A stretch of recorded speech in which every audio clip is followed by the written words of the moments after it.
இன்பமோ துன்பமோ எப்பவும் பாட்டு தான் அவரை பொறுத்தவரையில். என்ன சொல்லணும் உடனே கிட்டார் எடுப்பார், உடனே பாட்டு தான். அவர் எப்பவும் கர்த்தரை இன்னும் துதிப்பேன், அவ்வளோதான், இன்னும் போற்றுவேன், அவரை இன்னும் நம்பி இருப்பேன், அவர் என்னை நிச்சயமாக எனக்காக யாவையும் செய்து முடிப்பார், கர்த்தரின் பட்சத்தில் இருக்கிறார், மாம்சமான எனக்கு என்ன செய்வான், ஒருவரும் என்னை தடுக்க முடியாது, நான் துதிப்பேன். விடுதலை நாயகன் வெற்றியை தருகிறார், எனக்குள்ளே இருக்கிறார், என்னே ஆனந்தம். விடுதலை நாயகன் வெற்றியை தருகிறார், எனக்குள்ளே இருக்கிறார், என்னே ஆனந்தம். நான் பாடி பாடி மகிழ்வேன், தினமாடி ஆடி துதிப்பேன். நான் பாடி பாடி மகிழ்வேன், தினமாடி ஆடி துதிப்பேன்.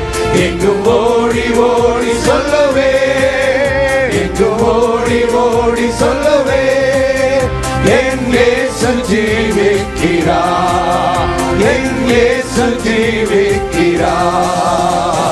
விடுதலை நாயகன் வெற்றியை தருகிறார், எனக்குள்ளே இருக்கிறார், என்னே ஆனந்தம். அவர் தேடி ஓடி வந்தார், என்னை தேற்றி அணைத்துக் கொண்டார். அவர் தேடி ஓடி வந்தார், என்னை தேற்றி அணைத்துக் கொண்டார். என் பாவம் அனைத்தும் மன்னித்தார், என் பாவம் அனைத்தும் மன்னித்தார். புது மனிதனாக மாற்றினார், புது மனிதனாக மாற்றினார். விடுதலை நாயகன் வெற்றியை தருகிறார், எனக்குள்ளே இருக்கிறார், என்னே ஆனந்தம். சங்கீதம் 57. தாவீது சவுலுக்கு தப்பியோடி கெபியில் ஒதுங்குகையில் தனக்கு நஷ்டம் நேரிடாதபடி அல்தஸ்கேத் என்னும் வாத்தியத்தில் வாசிக்க தாவீது பாடி ராகத்தலைவனுக்கு ஒப்புவித்த மிக்தாம் என்னும் சங்கீதம். அப்போ மிக்தாம்னா மற்றவங்களுக்கும் தன்னுடைய அனுபவத்தை மற்றவங்களுக்கு சொல்கிறார், மற்றவங்களுக்கு தன்னுடைய அனுபவத்தை சொல்லி என்னை இந்த பிரச்சனையிலேருந்து விடுவித்த ஆண்டவர் உன்னையும் இந்த பிரச்சனையிலேருந்து விடுவிப்பார். மிக்தாம் என்றால் போதனை, மிக்தாம் என்றால் இன்ஸ்ட்ரக்ஷன்ஸ், அவங்களுக்கு போதனை. அப்போ எனக்கு இறங்கும் தேவனே எனக்கு இறங்கும், உம்மை என் ஆத்மா அண்டி கொண்டிருக்கிறது, உம்மைத்தான் நான் நம்பி இருக்கிறேன். விக்கினங்கள் கடந்து போக மட்டும் நான் உமது செட்டைகளின் நிழலே வந்து அடைவேன். ஆமாம், அப்போ பயந்து போய் ஒளிஞ்சு போயிருக்கிறார், ஒரு குகைக்குள்ளே இருக்கிறார். எப்படி ஒரு சமயம் அந்த கேகிலா ஊர்லேருந்து அவன் வர்றான்னு கேள்விப்பட்ட உடனே ஓடி போய் அவன் ஒளிஞ்சு கொண்டார். கிட்டத்தட்ட ஆமாம், அவனுக்கு மரணத்துக்கு ஒரு அடி தூரம்தான். அப்போ தான் அம்மாலி கோத் 1 சாமுவேல் 23 அம்மாலி கோத் கர்த்தர் எனக்கு மறைவிடமாக இருக்கிறார் அப்படின்னு அவன் சொல்லுவான், பாதுகாக்கப்பட்டான். அதுக்கப்புறம் சீப்பூரார் பிரச்சனை வருது, அப்போ ஓடி போய் ஒரு குகைக்குள்ளே ஒளிஞ்சிருக்கிறான். அப்போ தான் சவுல் அதே குகைக்குள்ளே வர்றார். அப்போ சொல்கிறார், இந்த குகைக்குள்ளே கர்த்தர் எனக்கு பாதுகாப்பாக இருக்கிறார். ஏன்னா அவனுக்கு உயிருக்கு எந்த பாதுகாப்பும் கிடையாது, ஆண்டவர் பாதுகாப்பாக இருக்கிறான்னு சொல்கிறான்.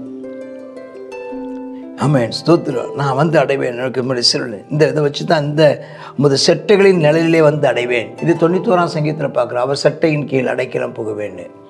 இந்த இந்த இந்த இதிலிருந்து தான் அவர் சிலுவையின் நிழலில் நான் அடைக்கலம் போகுவேன் பார்க்குறோம். அது எனக்காக யாவும் செய்து முடிக்கப் போகிற தேவனாகிய உன்னதமான தேவனை நோக்கி கூப்பிடுவேன். நமக்காக யாவையும் செய்து முடிப்பார். நல்ல சந்தோஷமாக கையில் உயர்த்துங்க. இது ஓடி ஒளிகிற காலம், இது உனக்கு ஒரு நிரந்தரம் ஆகவில்லை. நீ இன்னும் ஒரு இடத்துல நீ இன்னும் ஒரு இடத்துல ஸ்திரமாகவில்லை, இன்னும் ஒரு இடத்துல உறுதியாக நீ நிற்கலை. இப்படிப்பட்ட நெருக்கடி காலகட்டத்தில் நீ இருக்கிற. இப்போ கர்த்தர் உனக்கு சொல்கிறது என்னென்னா, உனக்காக நான் யாவையும் செய்து முடிப்பேன். நீ சும்மா இருப்பீர்கள், நான் உங்களுக்காக யுத்தம் பண்ணுவேன், நான் உனக்காக யாவையும் செய்து முடிப்பேன். நான் உனக்காக காரியங்கள் எல்லாம் அங்கங்கே நான் ஏற்பாடு பண்ணியிருக்கிறேன். நீ ஒன்றும் பயப்படாத, அதன் காலத்தில் அதை நான் நேர்த்தியாய் செய்திருக்கிறேன்னு சொல்கிறார். செய்து முடிக்க போகிற தேவன். அல்லேலூயா. என்னை விரும்பி பார்க்குறவன் என்னை நிந்திக்கையில் பரலோகத்திலிருந்து ஒத்தாசை அனுப்பி என்னை ரட்சிப்பார். தேவன் கிருபையும் சத்தியத்தையும் அனுப்புவார். சொல்லிட்டு அவருடைய பிரச்சனை, அவன் எந்த சூழ்நிலையில் இருக்கான்னு சொல்கிறான் பாருங்கள். தன்னுடைய சூழ்நிலையை சொல்கிறாரு. என் ஆத்துமா சிங்கங்களின் நடுவில் இருக்குதா, தீய இறைக்கிற மனுப்புத்தருக்குள்ளே கிடக்கிறானா, ஈட்டியும் அம்பு போல கருக்கான நாவுகள் கொண்டதான மனுஷங்க நடுவில் இருக்கிறாரா, பற்களும் அதாவது ஈட்டிகள் போன்ற பற்களும் அன்புகள் போன்ற நாவும் உள்ளதான மனுஷங்க நடுவில் இருக்கிறாரா, அப்படிப்பட்ட இடத்துலேருந்து கர்த்தனை விடுவிப்பார். தேவனே, நீர் வானங்களுக்கு நிலாக உயர்ந்தள்ளும், அது மகிமை பூமி அனைத்து மேலே உயர்ந்திருப்பதாக. என் கால்களுக்கு கண்ணி வைக்கிறாங்க. என் ஆத்துமா ரொம்ப சோர்ந்து போயிற்று. எனக்கு முன்பாக படுகொலியை வெட்டினாங்க, ஆனால் அவங்களே அதில் விழும்படி கர்த்தர் செய்தார். என் இருதயம் ஆயத்தமாக இருக்குது. தேவனே, என் இருதயம் ஆயத்தமாக இருக்குது. நான் எப்பவும் பாடி கீர்த்தனை பண்ணுவேன். அதாங்க தாவீது மேற்கொண்ட ஒரே ஒரு காரணம். இன்பமானாலும் துன்பமானாலும் நேசர் பின் செல்வேன்.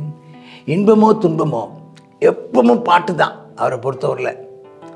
என்ன சொல்லணும் உடனே கிட்டார் எடுப்பார், உடனே பாட்டு தான்.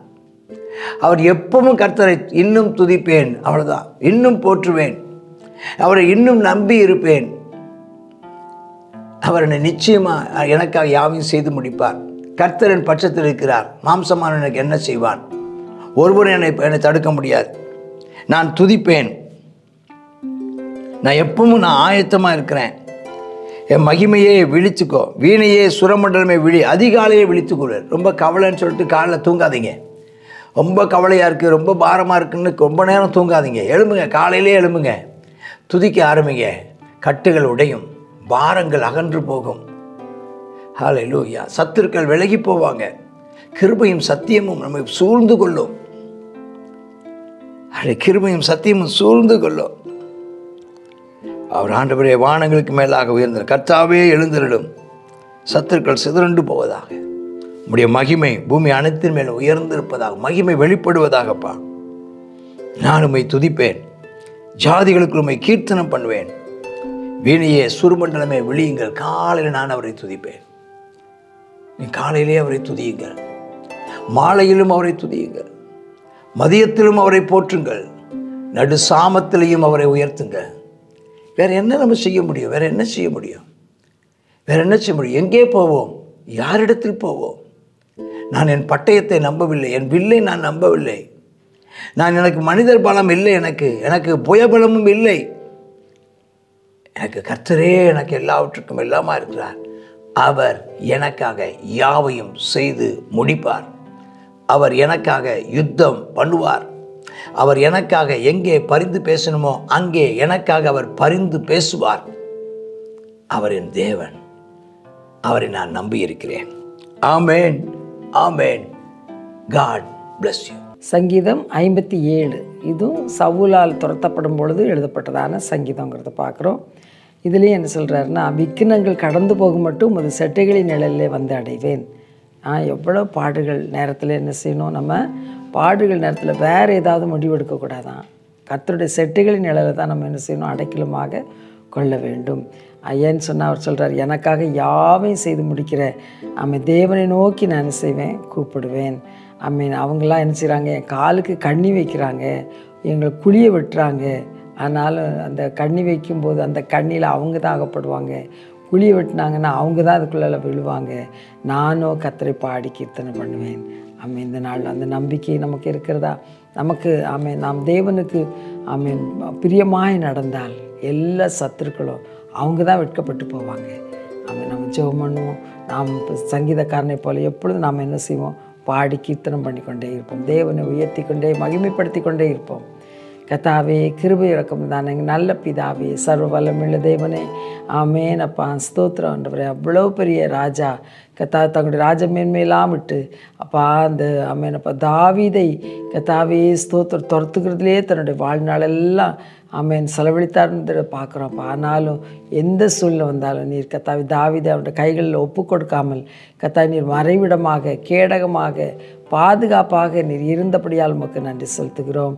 கத்தாவே தாங்கள் வெட்டின குழியில் தாங்களே விழுந்தார்களப்பா. ஆமாப்பா ஸ்தோத்திர ஆண்டவரே. கத்தா நீரோ ஆமேனப்பா ஸ்தோத்திர ஆண்டவரே. அவனப்பா தாவீது ஆமேன் அப்பா உம்மை துதித்து பாடத்தக்கதாக நீர் அப்பா இரக்கம் பாராட்டினீரப்பா. நாங்களும் எல்லா சூழ்நிலையும் உம்மை கத்தா பாடி கீர்த்தனம் பண்ண எங்களுக்கு கிருபை தாரும். இயேசுவின் நாமத்தில் ஜெபிக்கிறோம் நல்ல பிதாவே. ஆமேன் ஆமேன்.